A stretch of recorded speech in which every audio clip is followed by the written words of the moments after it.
मां जानकी की धरती हम सब के लिए अयोध्या की तरह ही पवित्र है।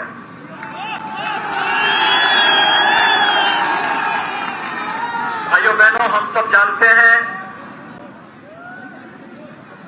कि मर्यादा पुरुषोत्तम भगवान श्री राम माता जानकी के बगैर अधूरे माने जाते हैं, इसलिए जय सीताराम कहते हैं।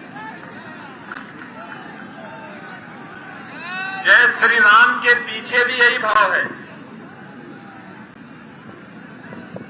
और हम सबके लिए एक पवित्र भाव के साथ मां जानकी की धरती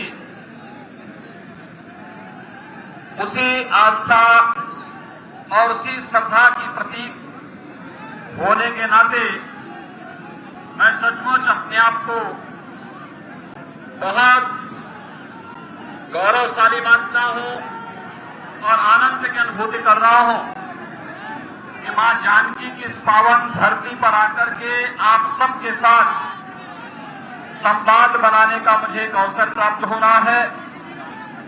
आज के इस चुनावी सभा में उपस्थित भारतीय जनता पार्टी के आज के इस मंच पर उपस्थित हमारे प्रत्याशी श्रीमान नीतीश मिश्रा जी, राजनगर से प्रत्याशी श्रीमान रामप्रीत पासवान जी, माननीय सांसद झंझारपुर श्रीमान रामप्रीत मंडल जी, पूर्व सांसद और हमारे साथ संसद में रहकर के जिन्होंने बिहार की और इस क्षेत्र के विकास की आवाज को बड़ी प्रखरता के साथ उठाते थे, सम्मानित श्री मंगलीलाल मंडल जी, श्री राम जन्मभूमि मंदिर के लिए 1989 में जब पहली बार शिलान्यास का कार्यक्रम संपन्न हुआ था तो इसी माटी के सपूत पूर्व सांसद श्री कामेश्वर चौपाल जी को यह सौभाग्य प्राप्त हुआ था। आज वे यहां पर हैं, मैं उनका हृदय से अभिनंदन करता हूं। भारतीय जनता पार्टी के अध्यक्ष सियाराम शाह जी, जिला प्रभारी जन्मेजय सिंह जी, प्रदेश मंत्री प्रवीण दास दाती जी, मुन्ना भंडारी जी, राम सुंदर यादव जी, सहदेव शाह जी, श्रीमती अमृता भूषण जी, उदय कुमार चौधरी जी, अशोक साहनी जी, चंद्रकांत सिंह कुशवाहा जी, चंद्रवीर कामत जी, अरुण कुशवाहा जी, भारतीय जनता पार्टी और जदयू से जुड़े हुए सभी पदाधिकारीगण और भारी संख्या में उपस्थित इस विधानसभा क्षेत्र से जुड़े हुए सभी उपस्थित भाइयों बहनों, मिथिलांचल की इस धरती पर मां जानकी की इस पावन धरा को कोटि कोटि नमन करते हुए मैं आप सबका हृदय से अभिनंदन करता हूं।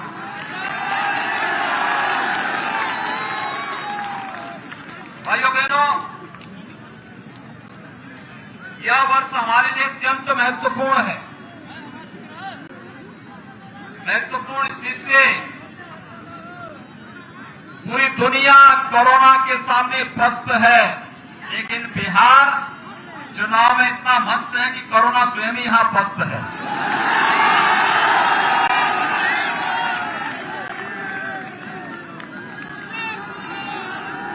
कल मैं देख रहा था बिहार के उत्साह को।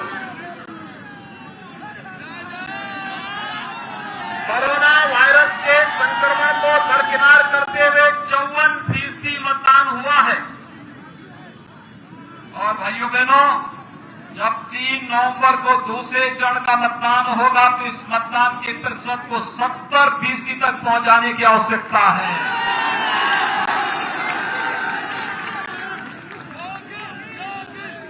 देश के यशस्वी प्रधानमंत्री आदरणीय नरेंद्र मोदी जी ने 2 बातें जरूर कही हैं। एक, उन्होंने कहा कि बीमारी और अग्नि को कभी भी हल्के से नहीं लेना चाहिए, यानी इनसे बचाव जितना हो सकता है उतनी सावधानी बरतने की आवश्यकता है। और भाइयों बहनों, जब तक दवा या वैक्सीन हमारे पास स्वयं नहीं आ जाती है, तब तक हर हाल में बचाव ही सर्वोत्तम उपाय है। और बचाव के लिए 2 गज की दूरी और मास्क जरूरी का पालन हमें करना ही होगा। इसका पालन करने का आह्वान आप सबसे करूंगा। भाइयों बहनों, एक तरफ कोरोना महामारी से लड़ते हुए आप सबके उत्साह ने दुनिया के सामने एक नई नजीर प्रस्तुत की है, और दूसरी तरफ 500 वर्षों की देश और दुनिया की एक जो ठीस थी, अयोध्या में भगवान राम के भव्य मंदिर के निर्माण के कार्य का शुभारंभ आदरणीय प्रधानमंत्री जी के कर कमलों से 5 अगस्त 2020 को प्रारंभ हो चुका है। इसके लिए मिथिलांचल वासियों को बधाई देने और अभिनंदन करने के लिए आया। और मैं सही बता रहा हूं कि मेरी हार्दिक इच्छा थी कि श्रीमान कामेश्वर चौपाल जी की तरह ही आपकी उपस्थिति भी उस अवसर पर अयोध्या में हो, लेकिन भाइयों बहनों, कोरोना संक्रमण को देखते हुए हम लोगों ने कम संख्या में अतिथि बुलाए थे, लेकिन कार्यक्रम का लाइव प्रसारण भी करवाया गया। और हम लोगों की हार्दिक इच्छा होगी कोरोना को परास्त करके अयोध्या में भगवान राम का भव्य मंदिर का निर्माण करके हर मिथिलांचल वासी अयोध्या में आकर के राम जानकी का दर्शन करके अपने जन्म और जीवन को पूर्ण अर्जन का भागीदार बनाए। इस दृष्टि से आपको अग्रिम आमंत्रण देने के लिए भी आज मैं विशेष रूप से यहां आया हूं। मां जानकी की कृपा से धरती बड़ी पवित्र धरती है। देश और दुनिया को अनेक विद्वान और अनेक महारथी जीवन के अनेक क्षेत्र के इस धरती ने दिए हैं। भाइयों बहनों, स्वाभाविक रूप से एक स्वाभाविक आकर्षण देश और दुनिया का इस धरती के प्रति जुड़ता है। राज्य व्यवस्था का संचालन कैसे होता है, मिथिला उसका एक उदाहरण है। महाराज नीति से प्रारंभ चली परंपरा किस रूप में आदर्श राज्य के संचालन का आदर्श बनती है, और वही तो कार्य आज प्रधानमंत्री मोदी जी के नेतृत्व में भारत की सरकार और नीतीश कुमार जी के नेतृत्व में बिहार की सरकार वही कार्य करते हुए देश और दुनिया के सामने नए नए मानक और नए नए आदर्श बनाते जा रहे हैं। भाइयों बहनों, पूरी दुनिया कोरोना से त्रस्त है, लेकिन भारत के अंदर प्रधानमंत्री मोदी जी के नेतृत्व में लिए गए समयबद्ध निर्णय और देश के व्यापक हित में उठाए गए कदमों ने आज भारत को एक सुरक्षित स्थिति में पहुंचाया है। कोरोना कालखंड में गरीब कल्याण पैकेज की घोषणा करके 80 करोड़ लोगों को देश के अंदर खाद्यान्न की गारंटी देना, जनधन अकाउंटधारी माताओं के अकाउंट में धनराशि हर महीने उपलब्ध करवाने की व्यवस्था करना, प्रधानमंत्री किसान सम्मान निधि से जुड़े हुए किसानों के खाते में धनराशि सीधे उपलब्ध करवाने की व्यवस्था करना, और यही नहीं, आत्मनिर्भर भारत पैकेज के अंदर 20 लाख करोड़ रुपए का पैकेज देश के अंदर अलग अलग क्षेत्र को देकर के कोरोना के खिलाफ देश की लड़ाई को जिस प्रभावी ढंग से प्रधानमंत्री मोदी जी ने आगे बढ़ाया है, भाइयों बहनों, ये हमारी सबसे बड़ी ताकत है। और दुनिया आश्चर्य और विस्मय की निगाहों से देख रहा है कि इतनी बड़ी आबादी, 135 करोड़ की आबादी को प्रधानमंत्री नरेंद्र मोदी जी ने कैसे सुरक्षित स्थिति में पहुंचाने का कार्य किया है। भाइयों बहनों, आज परिवर्तन देखने को मिल रहा है। याद करिए, 15 वर्ष पहले बिहार की स्थिति क्या हो गई थी। बिहार के नौजवानों के सामने पहचान का संकट आया था, विश्वास का एक नया संकट खड़ा हुआ था, और यूपीए की सरकार ने 2004 से 2014 के बीच में भी आपने देखा होगा, रोज नए घोटाले, कभी स्पेक्ट्रम घोटाला, कभी कॉमनवेल्थ घोटाला, कभी पोल घोटाला, और घोटाले करके इन नौजवानों के जीवन के साथ जिन लोगों ने, कांग्रेस और राजद के लोगों ने जिन्होंने खिलवाड़ किया था, जिन लोगों ने पहचान का संकट खड़ा किया था, वही लोग आज रोजगार का एक झुनझुना लेकर के एक बार फिर से आकर के जनता की आंखों में धूल झोंकने का कार्य करना चाहते हैं। इसलिए भाइयों बहनों, बिहार की ऊर्जा का लोहा देश और दुनिया मानती है। इनके इस रोजगार के झुनझुने में जाने की आवश्यकता नहीं। हम सब इस बात को जानते हैं, पहचानते हैं। ये लोग धोखा करने वाले लोग हैं, इन्होंने देश के साथ धोखा किया। इनके लिए तो देश महत्वपूर्ण नहीं, समाज भी महत्वपूर्ण नहीं, इनके लिए स्वयं का परिवार महत्वपूर्ण है।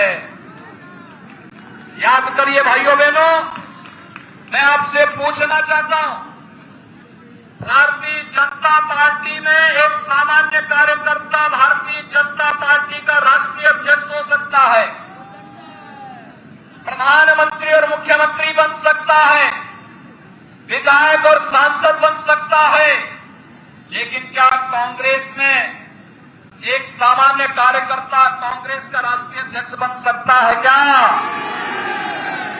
क्योंकि वहां तो एक ही परिवार के लोगों को बनना है। और क्या ऐसे ही राजद के अंदर भी क्या कोई बाहर का कोई व्यक्ति वहां का अध्यक्ष बन सकता है क्या? तो फिर इनसे कुछ उम्मीद करते हैं क्या? और ये लोग तो फिर से बिहार में नक्सलवाद को और माओवादी हिंसा को भड़काना चाहते हैं, जिसे नीतीश कुमार जी ने 15 वर्ष पहले समाप्त कर दिया है। आज भाकपा माले के साथ और कम्युनिस्टों के साथ इनका गठबंधन इस बात की गारंटी दे रहा है, ये लोग फिर से अराजकता और जंगल राज लाने की तैयारी कर चुके हैं। और भाइयों बहनों, इसे बिहार के अंदर फिर से नहीं आने देना। याद करिए 6 वर्ष पहले आपने देश की बागडोर नरेंद्र मोदी जी के हाथों सौंपी थी,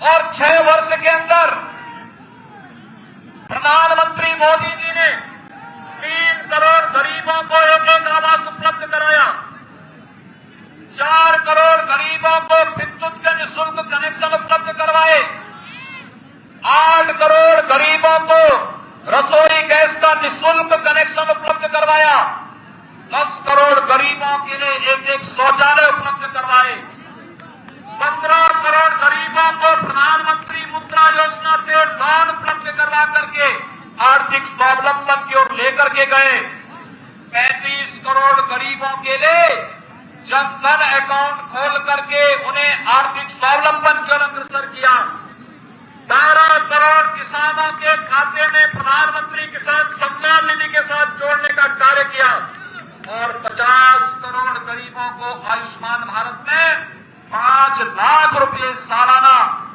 स्वास्थ्य बीमा का कवर देने के साथ ही कोरोना कालखंड में और अभी भी 80 करोड़ लोगों को निःशुल्क खाद्यान्न उपलब्ध कराने का कार्य कोई कर रहा है। प्रधानमंत्री मोदी जी के नेतृत्व में भारतीय जनता पार्टी और जदयू गठबंधन कर रहा है। मैं पूछना चाहता हूं, भाइयों बहनों, पूछना चाहते हैं कांग्रेस और राजद के गठबंधन को, इनको भी देश के अंदर शासन करने का अवसर प्राप्त हुआ था। इन्होंने कौन से लोक कल्याणकारी कार्य किए? इन्होंने देश में समस्याएं जरूर दी, बेईमानी इन्होंने फैलाई, भ्रष्टाचार इन्होंने फैलाया, परिवारवाद इन्होंने फैलाया, जातिवाद इन्होंने फैलाया, नक्सलवाद इन्होंने फैलाया, आतंकवाद इन्होंने किया और नारी गरिमा को भी ठेस इन्होंने पहुंचाई। प्रधानमंत्री मोदी जी ने जब 2019 में दूसरी बार प्रधानमंत्री पद की शपथ ली थी, तब उन्होंने कहा था कि पहले 5 वर्ष देश के गरीबों के कल्याण के लिए, अगले 5 वर्ष भारत के उत्थान के लिए, भारत को दुनिया की एक महाशक्ति बनाने के लिए हम लोग कार्य करेंगे। और भाइयों बहनों, उसकी शुरुआत होती है नारी गरिमा और सुरक्षा से। यद्यपि पहले अपने कार्यकाल में उन्होंने नारी गरिमा के लिए तमाम कार्यक्रम किए, बेटी बचाओ बेटी पढ़ाओ का कार्यक्रम रहा हो, या फिर 10 करोड़ परिवारों को शौचालय देकर के न केवल स्वस्थ रहने की बल्कि नारी गरिमा की रक्षा का अभियान उन्होंने प्रारंभ किया। अभी तो अगले चरण में भाइयों बहनों 3 तलाक की कुप्रथा को सदैव के लिए समाप्त करने का कार्य भी किसी ने कहा, प्रधानमंत्री मोदी जी ने किया। नहीं तो इससे पहले आधी आबादी को अपमानित होना पड़ता था, लेकिन प्रधानमंत्री मोदी जी ने 3 तलाक की कुप्रथा के लिए सदैव के लिए उस पर प्रतिबंध लगा करके, समाप्त करके नारी गरिमा की रक्षा भी 3 तलाक की कुप्रथा पर लगाम लगा करके करने का कार्य किया प्रधानमंत्री मोदी जी ने किया। और भाइयों बहनों, देश के अंदर इससे पहले आपने देखा होगा, मुंबई में जब आतंकी हमला हुआ था, उस आतंकी हमले के समय देश इस बात को बोलता था कि ये पाकिस्तान का कायराना हरकत है, पाकिस्तान को जवाब दिया जाना चाहिए। कांग्रेस नेतृत्व मुंह छुपाए फिरता था और कहता था नहीं, पाकिस्तान के खिलाफ कोई कार्रवाई नहीं करेंगे क्योंकि कहीं पाकिस्तान एटम बम का उपयोग न कर ले। भाइयों बहनों, याद करिए, जब कश्मीर के अंदर सीआरपीएफ के एक काफिले पर एक आतंकी हमला हुआ था, पाकिस्तान का नाम सामने आते ही भारत के बहादुर जवान पाकिस्तान के अंदर घुस करके आतंकी कैंपों को नष्ट करने का कार्य मोदी जी के समय में करते हैं। भारत, ये है नया भारत, ये है न्यू इंडिया। हमने भारत के स्वाभिमान और सम्मान के साथ खिलवाड़ करने की छूट किसी को नहीं दी, और चाहे पाकिस्तान हो या चाहे कोई हो, अगर भारत की तरफ टेढ़ी नजरों से देखने का दुस्साहस करेगा तो फिर उसका मुंहतोड़ जवाब देने के लिए हमारी बात को सेना खड़ी है। और ये कार्य प्रधानमंत्री मोदी जी के नेतृत्व में आज भारत पूरी मजबूती के साथ कार्य कर रहा है। भाइयों बहनों, यही नहीं, इससे पहले बिहार का कोई व्यक्ति अगर जम्मू कश्मीर के अंदर सर्विस करता था, अगर उसकी इच्छा होती थी कि एक घर यहां भी बना लो, नहीं बना सकता था। कांग्रेस ने आपको इस अधिकार से वंचित किया था। प्रधानमंत्री मोदी जी ने और बिहार वासी को अधिकार दे दिया कि अगर वो चाहे तो जम्मू कश्मीर के अंदर भी अपना जमीन खरीद सकता और मकान बना सकता है। कश्मीर से धारा 370 को सदैव के लिए समाप्त कर दिया और आतंकवाद की ताबूत पर अंतिम कील ठोकने का कार्य भी कर दिया है। और भारत की धरती पर आतंकवाद के लिए नहीं, नक्सल विकास के लिए भारत की धरती जानी जाएगी और विकास के लिए अच्छे सोच के लोग राजनीति में आने चाहिए। इसी जिससे विधानसभा के चुनाव में हम सब आपके बीच आए हैं। भाइयों बहनों, आपने देखा होगा पिछली विधानसभा चुनाव में अगर नीतीश मिश्रा जी को आपने 1000 वोट और बढ़ा करके दे दिए होते तो वे फिर से आगे विधायक होते। लेकिन 2015 की चूक का बदला देने का अवसर आपके पास है 2020 में। भाइयों बहनों, उस चूक को, क्योंकि बहुत अच्छी लड़ाई आप लोगों ने लड़ी थी, लेकिन मतदान का प्रतिशत आप थोड़ा और बढ़ा देते तो वह कई हजार वोटों से चुनाव जीत करके यहां से चले गए होते। और भाइयों बहनों, इसीलिए आज हम सब आपके बीच में आए हैं कि भारतीय जनता पार्टी ने अपने 2 सहयोग के प्रत्याशी आपके बीच में दिए हैं। भारतीय जनता पार्टी जदयू का जो गठबंधन है ये एनडीए के रूप में आपके बीच में आया है और एनडीए एक भारत श्रेष्ठ भारत की परिकल्पना को साकार करने वाला, विकास को प्राथमिकता देने वाला, राजनीति की धुरी को बदल करके जाति मत मजहब के आधार पर, क्षेत्र भाषा से हटा करके, इन सब से अलग हट करके हमने गांव को, गरीब को, किसान को, नौजवान को, महिलाओं को और समाज के प्रत्येक तबके को विकास की मुख्य धारा के साथ जोड़ने का कार्य किया। मतदान दिए गए, शौचालय दिए गए, विद्युत और रसोई गैस के कनेक्शन उपलब्ध कराए गए, आयुष्मान भारत के कार्ड उपलब्ध कराए गए। क्या किसी की जाति, किसी का मत, किसी का मजहब, किसी का क्षेत्र, किसी की भाषा देखी गई? क्या सबको दिया? सबका साथ, सबका विकास। हमने सबके हित के लिए कार्य किया।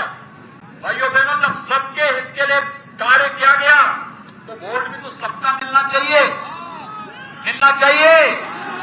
आप सभी सहमत हैं? सभी लोग सहमत हैं और इसीलिए आज आपसे अपील करने के लिए आया हूं। भाइयों बहनों, जो कुछ भी भारतीय जनता पार्टी ने कहा था वो करके दिखाया है। हम पे यह आरोप लगता था कि अयोध्या में मंदिर नहीं बना रहे हैं, अब तो वह कार्य करके भी आ गए। इसलिए इससे पहले ही हमारा संकल्प जो था, हम लोगों ने तो कामेश्वर चौपाल जी को आपके बीच में पहले घेर दिया था और इसीलिए मिथिला के ही एक सपूत से कि देश के अंदर हमारे यहां कोई भेदभाव नहीं। 1989 में कामेश्वर चौपाल जी के हाथों से राम जन्मभूमि की पहली शिला रख दी गई और प्रधानमंत्री मोदी जी के करकमलों से मंदिर निर्माण का कार्य भी शुभारंभ करके मैं मिथिलांचल की धरती को प्रणाम करने के लिए स्वयं यहां पर उपस्थित हुआ हूं। भाइयों बहनों, ये हम सब के लिए गौरव का क्षण है। 500 वर्षों की जो तमन्ना थी, जो 30 थी कि हमारे आराध्य भगवान श्री राम का भव्य मंदिर का निर्माण अयोध्या में हो, वह सपना साकार हुआ है और उस सपने को साकार कराने के लिए हम प्रधानमंत्री मोदी जी के आभारी हैं और मैं आप सभी मिथिलांचल वासियों का अभिनंदन करता हूं। इस अवसर पर ये मिथिलांचल वासियों के लिए भी गौरव का क्षण है।